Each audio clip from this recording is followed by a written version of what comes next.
আসসালামু আলাইকুম এভরিওয়ান, সবাই কেমন আছেন? আজকে আমার আম্মু মজাদার কাচ্চি বিরিয়ানি রান্না করছে। কিভাবে করে ভিডিওটি শেষ পর্যন্ত দেখুন। কাচ্চি বিরিয়ানি রান্নার জন্য প্রথমে মাংসে আমরা কিছু পরিমাণ টক দই দিয়ে দিচ্ছি, সাথে দিয়ে দিচ্ছি কাজু বাদাম বাটা পরিমাণ মতো। এরপর কাচ্চি বিরিয়ানির মশলা 1 প্যাকেট পরিমাণ আমরা দিয়ে দিচ্ছি। এটা রাঁধুনির কাচ্চি বিরিয়ানি মশলা।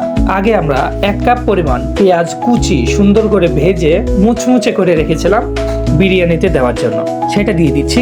সাথে দিয়ে দিচ্ছি স্বাদ অনুযায়ী এবং পরিমাণ মতো লবণ। লবণের পরিমাণটা হবে আপনাদের মুখের স্বাদ অনুযায়ী, এটা আপনাদের স্বাদ অনুযায়ী দিবেন পরিমাণ মতো।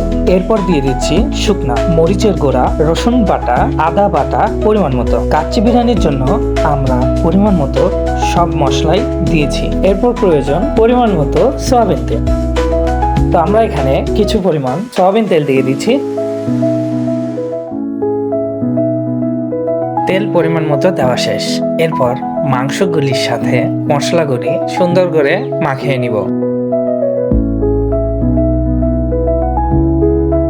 সুস্বাদু করার জন্য এর মাঝে আপনারা কিছু পরিমাণ কিচমিচ দিতে পারেন, আর সাথে দিতে পারেন ঘি। আমরা পরিমাণ মতো দিয়ে দিচ্ছি।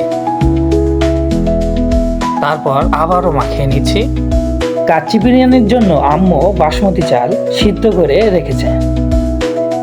সুন্দর করে মাখানো হয়ে গিয়েছে। মাংস মশলা 1 ঘন্টার জন্য এভাবে রেখে দিব। এখন আমরা আলু দিয়ে দিই। আলুগুলো প্রথমে কেটে সুন্দর করে ভেজে নিয়েছিলাম। আমাদের আলুগুলো সুন্দর করে বসানো হয়ে গিয়েছে। এরপর আলুর সাথে আমরা কিছু পরিমাণ আলুর বোখরা বসিয়ে দিব। এরপর কিছু পরিমাণ দিয়ে দিব পেঁয়াজের কুচি, যেগুলো ভেজে রেখেছিলাম আগেই দিয়ে দিচ্ছি। এরপর বাসমতি চাল বসিয়ে রেখে দেব আধা ঘন্টা। এই যে অনেক সুন্দর কাচ্চি বিরিয়ানি রান্না হয়ে গিয়েছে। খাবারের সুবাস, স্বাদ অসাধারণ।